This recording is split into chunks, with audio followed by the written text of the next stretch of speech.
La hipotensión permisiva está contraindicada en forma absoluta en el trauma de cráneo grave o moderado severo. No contraindica, por otra parte, la reanimación de control de daño. Si está el paciente con una hipotensión prolongada, 2, 3, 4 horas, también está contraindicado mantenerlo hipotenso tantas horas, porque estaríamos entonces en presencia o generaríamos la falla multiorgánica por hipoperfusión a pulmón, riñón, corazón, cerebro. De manera que la hipotensión permisiva es para que el cirujano entre al quirófano, logre controlar el vector de sangrado, el vaso sangrante, la lesión que está sangrando, para una vez que haya el control de este vaso, logremos restituir la presión. El otro elemento que aparece en el politrauma es la coagulopatía aguda post-trauma.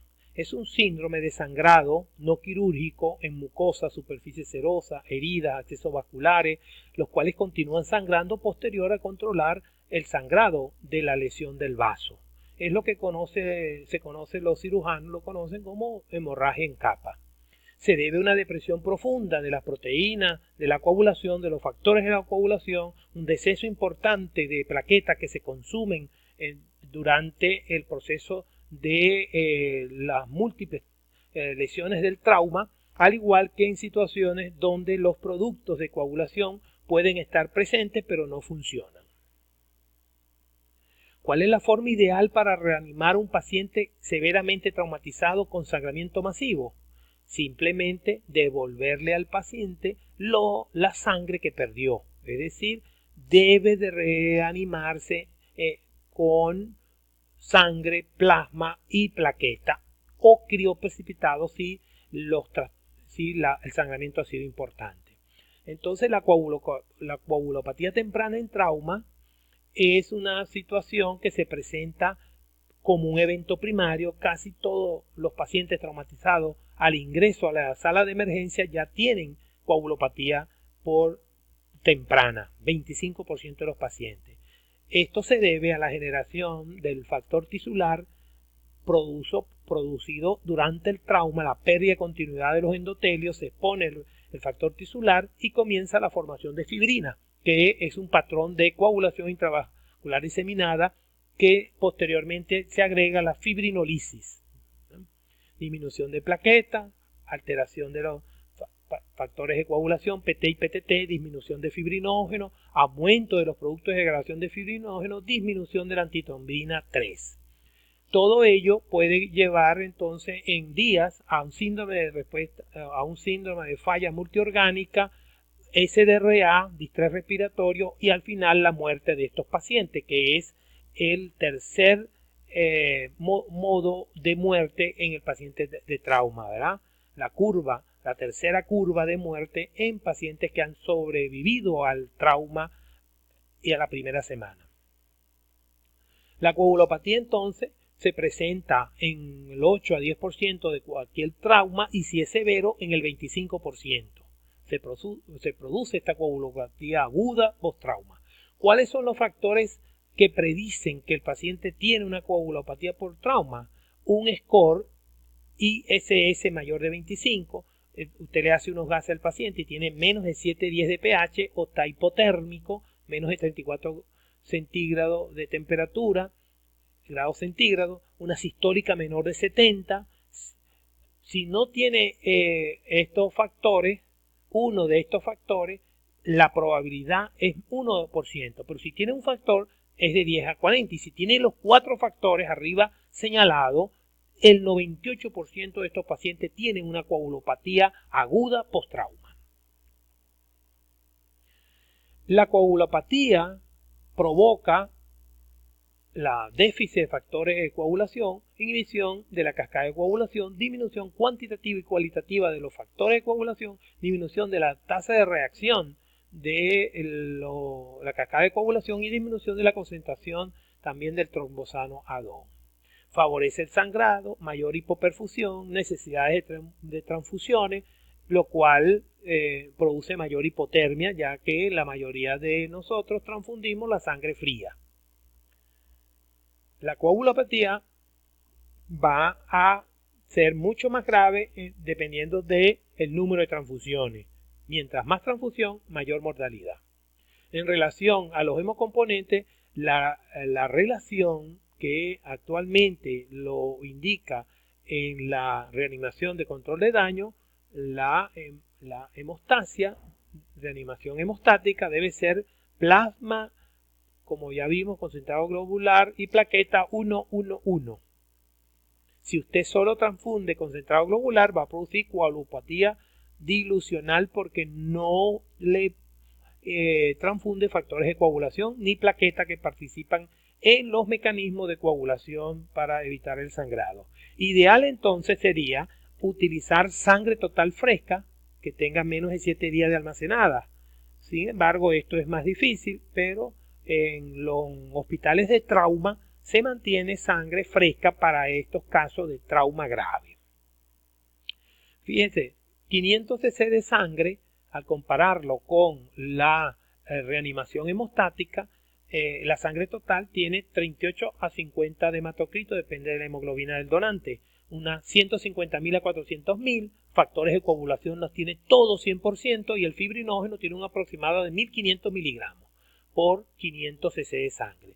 Ahora, cuando hacemos la reanimación hemostática, tenemos que la concentración, un hematocrito de 29, las plaquetas están disminuidas, 87.000 en el total de la restitución, factores de coagulación permanecen el 65%, el fibrinógeno 750, de manera pues que mejor será transfundir sangre total fresca, ¿verdad? Porque es mejor desde el punto de vista costo efectivo el transfundir sangre fresca, ¿verdad? Con todos sus estudios preliminares. Bickley lo demostró ya en el 2008.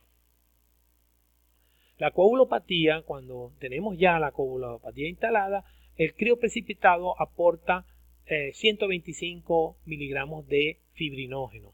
Y recuerde entonces que en pacientes post-trauma el estudio CRASH 2 demostró que en estos pacientes, publicado en Lancet en 2011, ya en el British Medical Journal también había aparecido en el 2009, el inicio del estudio CRASH, el bolo de 1 gramo más infusión disminuye mortalidad en el paciente post-trauma. ¿A quién vamos a transfundir entonces? Vamos a transfundir toda persona que tenga una lesión penetrante de abdomen o de tórax, ya sea por herida de arma de fuego o arma blanca, lesiones de combate, amputaciones proximales, hemorragias de tórax, lesión abdominal más hipotensión, pulso radial ausente y débil significa que hay una pérdida importante de la volemia. Si usted no toca pulso arterial, sabe que es una hemorragia severa. Paraclínico, bueno, le hacemos unos gases, tiene un acceso de base menos 6, un INR mayor de 1.5, una sistólica menor de 90, si es lesiones de combate, si es lesiones de civiles, menos de 110 de sistólica, ya sospecha usted que debe transfundir este paciente y la hemoglobina menos de 11. No tiene que esperar usted 7, 8 de hemoglobina para transfundir. En esta aproximación, esta estrategia es precoz, proactivo. El cirujano o el intensivista o el internista que está atendiendo el paciente debe de iniciar la resucitación hemostática tempranamente. Y si la temperatura del paciente está en 35 o 36 grados, sabemos que ya tiene hipotermia y debemos recalentar a este paciente. Entonces, tradicionalmente la transfusión lo hacíamos secuencial. Primero cristaloide, 20 a 30 cc por kilo, después paquete globular, después plasma fresco y finalmente plaqueta. Esta aproximación es errónea. No debe hacerse de esta forma. Si el paciente estaba hipotenso a pesar de los cristaloides, 6 unidades de concentrado globular y tiene la alteración de de coagulopatía, ¿verdad?, el paciente iba a quirófano. Actualmente el abordaje tiene que ser control de daño. En caso militar, la experiencia le dio la guerra de Irán y Afganistán, disminuía la muerte de los soldados cuando se hacía el abordaje con reanimación de control de daño, más del 50% de disminución de mortalidad. Se iniciaba desde el campo de batalla la transfusión de sangre fresca, se evitaba la hemodilución con las soluciones fisiológicas y se resolvía el problema de la coagulopatía del trauma desde el mismo inicio del tratamiento médico. Entonces, además de del control de la coagulopatía aguda por el trauma, está la cirugía de control de daño en trauma, que es parte de la estrategia de la reanimación de control de daño. Es importante que el equipo quirúrgico rápidamente controle la hemorragia. Evite, en caso de abdomen, contaminación por lesión de víscera hueca y evita daños adicionales para restaurar la fisiología normal. El control de daño es una terminología usado en la Armada norteamericana, que significa capacidad de ganar control inicial de un barco dañado bajo fuego y mantenerlo en movimiento de regreso al puerto para el reparo definitivo. Incluso en el caso del destructor Nevada de la Armada en el año 1943 de la Segunda Guerra Mundial, este mismo destructor permaneció en combate. No solo permaneció a flote bajo la aplicación del control de daño del buque, sino que seguía combatiendo en la guerra. Entonces, la cirugía de control de daño es un conjunto de procedimientos quirúrgicos simples destinados a la estabilización de la fisiología del paciente traumatizado. Consiste en la laparotomía inicial, paciente traumatizado, en shock, con evidente sangramiento, va a quirófano, laparotomía inicial, estabilización, se le hace empaquetamiento, control de daño de los vasos sangrantes, si hay perforación no se hace reparación, empaquetamiento, limpieza, abocamiento de algún intestino que esté perforado, estabilización por 24 a 48 horas en cuidados intensivos y después vuelve a quirófano para la cirugía reparadora definitiva. Entonces, el control quirúrgico rápido, el tiempo para llegar a la cirugía en el paciente con sangrado mayor debe ser el mínimo, ya que sabemos que mejora la sobrevivencia. Más del 50% de las muertes ocurren en las primeras 24 horas. Estudios retrospectivos bien diseñados así lo demuestran. La mejor medida para la reanimación del paciente en trauma es el control expedito y completo del vector de sangrado. Es decir, hay que entrar a pabellón, lograr la hemostasia del vaso, porque la hemostasia va a permitir evitar que siga perdiendo la sangre. En el caso del control de daño en heridas de miembros superiores e inferiores, en el escenario prehospitalario, una de las medidas de control de daño es el torniquete o la compresión por heridas exsanguinantes en extremidades, por ejemplo. Método rápido, efectivo para el control del vector de sangrado. Riesgo de isquemia y neuropaxia siempre está presente. El uso reportado en el escenario militar, hasta 6 horas un torniquete puede estar aplicado y no debe haber una lesión del miembro, ¿verdad?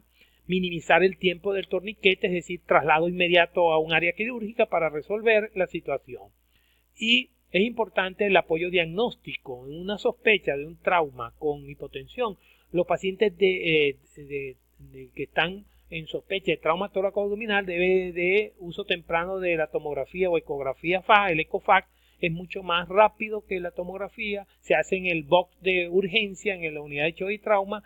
Un cirujano experto rápidamente puede hacer el diagnóstico. Paciente hipotenso con líquido libre en abdomen debe ir a cirugía de inmediato. la valoración de pacientes con trauma cerrado, sobre todo el mecanismo de injuria severo